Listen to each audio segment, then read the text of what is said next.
Канал Валерия Табакова представляет политический заключенный Вячеслав Зинченко. Здравствуйте, друзья! С вами юрист Валерий Табаков. Продолжаем цикл наших видео по делу об убийстве Ирины Фарион. Предыдущее видео на эту тему было о том, как частный детектив идет по следам преступления в деле об убийстве Ирины Фарион. Там были приведены факты о путанных показаниях свидетельницы, о том, где находится одежда человека в панамке и очках и другие вещи. Я поработал следователями, частично оперативником, но так конкретно мы и не узнали, кто же на самом деле убил Ирину Фарион.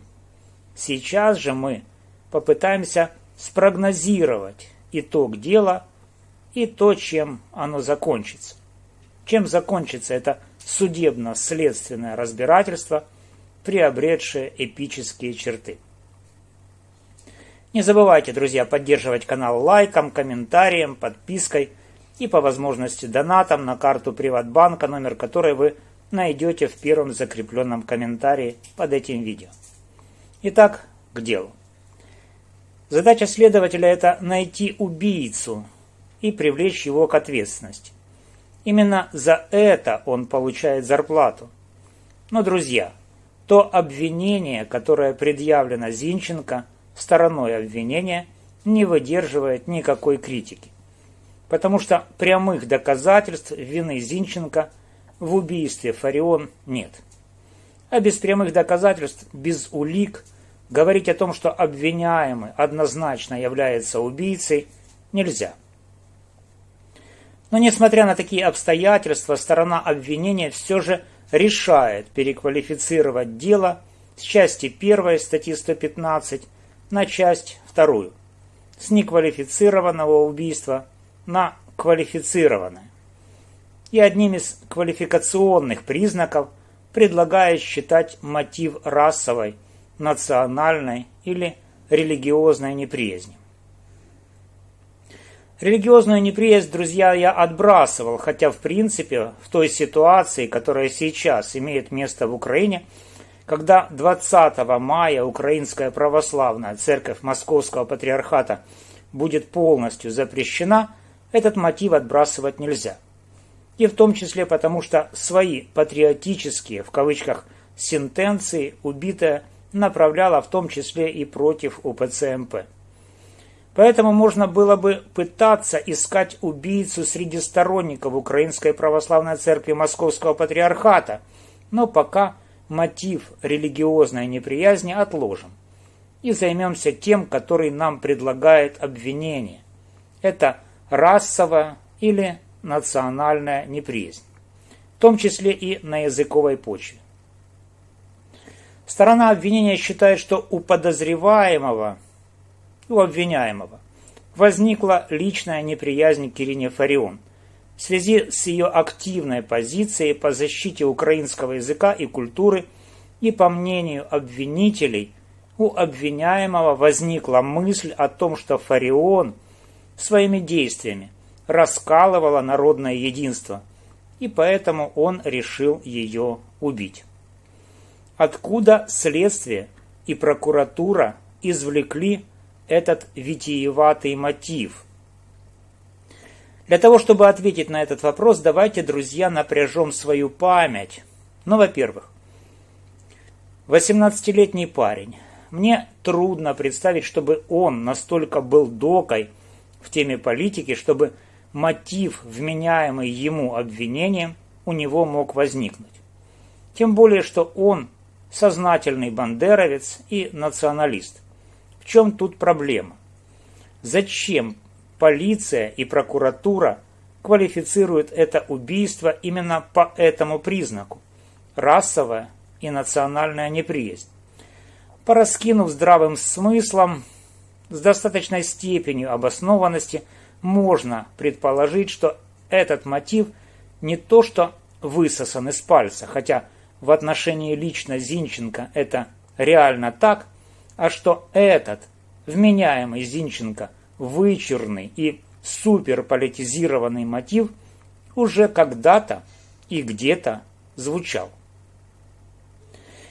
А мы с вами, друзья, об этом просто забыли, но давайте, друзья, вспомним то злополучное интервью Фарион Янине Соколовой, после которого у убитой возникли трения с украинскими военными. В интервью Янине Соколовой Фарион сказала, что она не может назвать бойцов полка Азов 3-й штурмовой бригады и заодно, наверное, подразделения «Кракен» украинцами, поскольку они не общаются на украинском языке. Мало того, она объявила их сбродом, поскольку она сказала, что в этих подразделениях отсутствует дисциплина.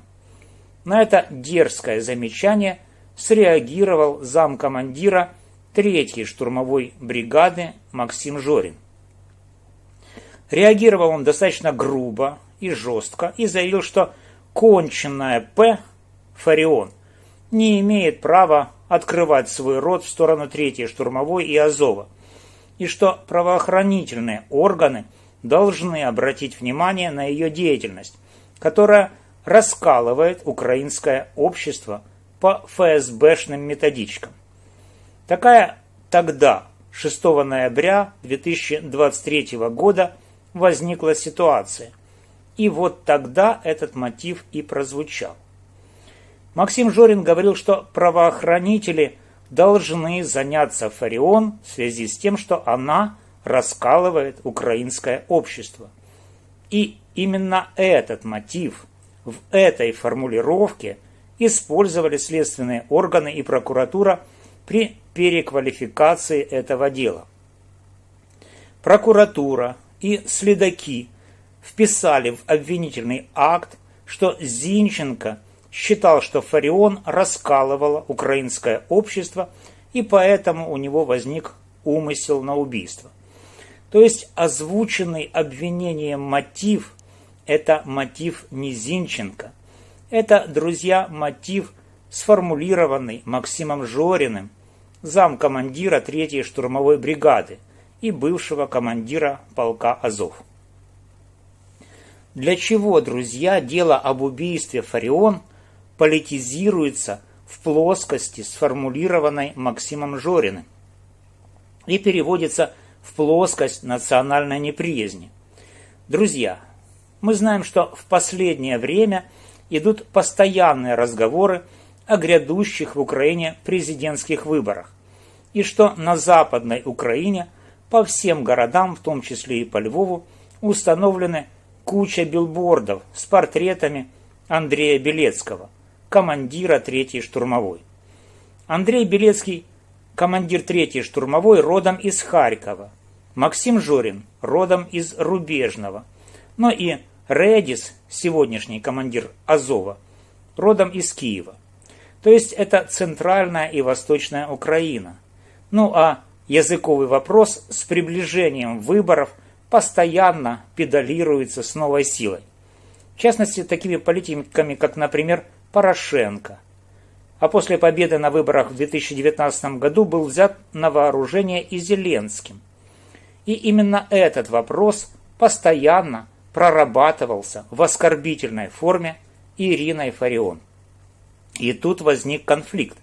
СБУ среагировала, возбудила 4 уголовных дела в отношении Фарион, но та не успокоилась и продолжала раскалывать украинское общество по язиковому признаку. Ірина Фаріон і її заяви проти російськомовних наших військових, ви вже на них реагували. Ви самі вважаєте, вона, її не можна назвати тупою людиною. Вона інтелектуалка, яка багато книжок прочитала, вона може лекцію про Бандеру, Шухевича, Коновальця дати легко, але в той же час, як на мене, вона робить вчинки, і тут треба зробити вибір. Вона чи агент ФСБ такий прихований, чи вона просто корисний ідіот, який розганяє такий бред. Як ви вважаєте? Я вважаю, що вона в першу чергу дуже професійний провокатор, що навіть змогла спровокувати мене на реакцію, хоча мені не дуже подобається взагалі рівень цієї дискусії, в тому, що я в ній з'явився. Я відверто вважаю, що ця пані зробила все на руку нашому ворогу на сьогоднішній день. Суть в тому, що треба розуміти, що для росіян взагалі байдуже, в них дуже круто це розвито, і це треба визнати. І американці про це навіть окрему книжку написали, про те, як вони відслідили, як росіяни впливають навіть на внутрішні там конфлікти, кризи в суспільстві всередині інших країн. Їм навіть це вдавалося робити в Сполучених Штатах, а в нас їм це робити ще набагато легше, тому що агентури тут набагато більше, працювати з нами набагато легше, багато років були, ми тут поруч і все інше. І ось те, що вона зробила, це повністю гра росіян на розпалювання всередині суспільства українського неіснуючих конфліктів. Я не вважаю, що в Україні є мовний конфлікт. Я просто відмовляюсь взагалі вірити в те, що він є. Я вважаю, що він розпалюється виключно росіянами. В армії є люди, які розмовляють російською мовою. Так, вони є. Ну, якщо ти про це не знав, то значить ти дебіл. Ну, от реально. Ну, якщо ти не знав, що в цій країні є багато людей, які навіть яким в школах не викладали українську мову, ну, значить ти слаборозумна взагалі людина. І суть для росіян не в тому, хто переможе. Їм взагалі байдуже. Да? Чи Фаріон вигнали б з універа, чи мене з армії. Їм все одно, хто ось в цій дискусії буде переможцем, кого більше підтримує. Для них саме важливіше, для того, що суспільство розколюється. Є ось цей конфлікт, по якому суспільство не може об'єднатися. І це вона цього досягла. Вона цей результат вона отримала. І це, в принципі, найгірше от для нас на сьогоднішній день, те, що нам не дають монолітності. Нам не дають всім зібратись по таким тупим абсолютно речам. Что такое армия? Что такое штурмовые действия? Что такое управление войсками? Это динамика. Кто выигрывает в динамике, тот получает преимущество. Как украинцам выиграть в динамике у россиян? Большинство украинцев русскоязычны, то есть родной язык у них русский. Они понимают украинский, но на нем не думают и свободно на нем не говорят. Физиология процесса такова, что когда человек говорит на родном языке, у него работает одно полушарие, а когда на неродном, то тогда включаются два полушария и происходит внутренний перевод. И этот процесс требует больших затрат энергии и замедляет психические и интеллектуальные процессы. И как следствие использования неродного языка возникает потеря динамики. А в армии, друзья, и особенно на поле боя, динамика очень важна. Кто быстрее, тот и выигрывает. И что получается? Что в российской армии, которая тоже многонациональна, очень многие бойцы не являются этническими русскими. И у них русский язык не родной. Они чеченцы, буряты, еще там кое-кто татары, удмурты и так далее. А общаются они все на русском языке. Представители этих российских национальных меньшинств проигрывают в динамике управления боем в связи с использованием русского языка. Ситуация же в Украине другая. Бойцы русскоязычные, а украинский язык насаждается принудительно.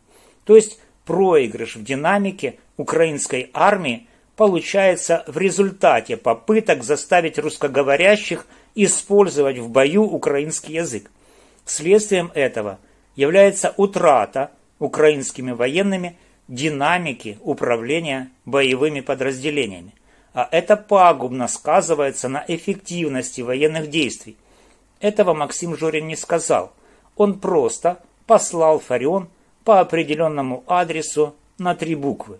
Ну и призвал правоохранителей заняться этой особью, мнящей себя интеллигенткой. Что они и сделали, возбудив 4 уголовных дела, но эффективность таких занятий, наверное, не устроила бойцов. На них было оказано психологическое давление и приняты организационные меры. Понятно, что СБУ, которая находится под контролем Офиса президента, прорабатывала этот вопрос с политической целью, и в том числе для того, чтобы не допустить Андрея Белецкого к участию в предстоящих президентских выборах. И поэтому вот этот мотив, который прозвучал из уст Максима Жорина, и был пришит белыми нитками к юному футболисту Вячеславу Зинченко. Понятно, что и Максим Жорин, и Андрей Белецкий – это бывшие футбольные фанаты. Движение «Национальный корпус» выросло оттуда, из движения футбольных фанов. Поэтому цель переквалификации дела об убийстве Фарион – это не просто посадить Зинченко, а посадить Зинченко и заодно с этим лишить Андрея Белецкого с его политической партией «Национальный корпус» возможности участия в выборах. Этот судебный процесс, друзья, по делу об убийстве Фарион уже никому не нужен. Никто не хочет искать убийцу. Этот процесс важен постольку, поскольку его можно использовать в таких вот политических целях. Целях заблокировать движение Белецкого и Национального корпуса к власти. Именно поэтому органы полиции вообще не рассматривают версию Софии Особы, которая имеет мотив на убийство, и не прорабатывают ее, эту версию. Она довольна, и если она убийца, то с нее будут сняты подозрения в результате признания Зинченко виновным. София в таком случае будет на коне и счастлива, тем более, что она состоит в тесных отношениях с партией «Свобода» Олега Тягнебока, которая фактически противостоит Национальному корпусу в идейном плане. Вот такие, друзья, политические терки послужили своего рода замесом для политизации дела об убийстве Фарион. Кто, скажите, тогда заказчик убийства? Неужели Максим Жорин выбрал футболиста Зинченко и предложил ему убить Фарион? Я бы не стал делать такое предположение, хотя полностью отвергать это тоже не стоит. Но дело рассматривается не как заказное убийство, а как индивидуальное. И вот мотив, сформулированный Максимом Жориным, был пришит Зинченко. То есть, друзья, фактически мы видим попытку обвинить Максима Жорина в том, что он является якобы заказчиком убийства Фарион, совершенного жителем города Днепра футболистом Вячеславом Зинченко.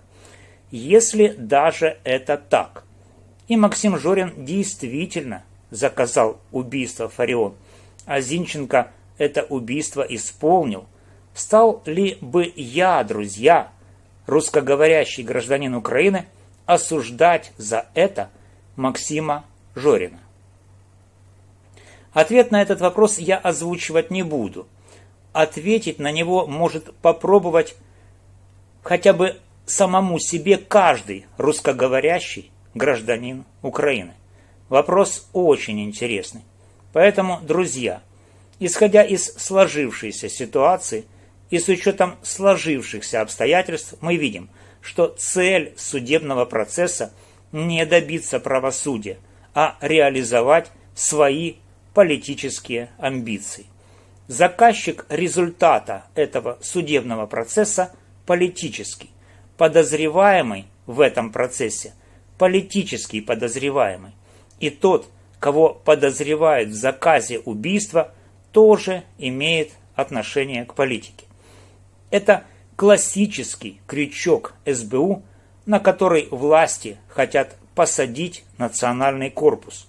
То есть фактически этим процессом пытаются не то чтобы обломать русскоговорящих граждан Украины, которые борются за свое конституционное право свободного использования русского языка в Украине, а в том, чтобы обломать политических конкурентов президента Зеленского, которыми являются Андрей Белецкий, Максим Жорин, Редис и Национальный корпус.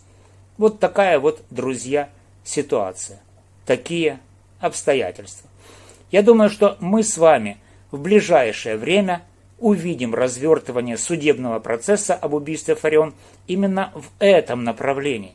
И увидим, как поднимают головы борцы за фарианизацию Украины Олег Тягнебок и его клевреты, подбадриваемые слугами народа. Удастся ли им одолеть национальный корпус Андрея Белецкого? Увидим. Мне лично хотелось бы, чтобы судебный процесс был деполитизирован. Но возможно ли это в Украине? Спасибо, друзья, за внимание. Подписывайтесь на канал, поддерживайте канал донатами, лайками и комментариями. С вами был юрист Валерий Табаков. До новых встреч!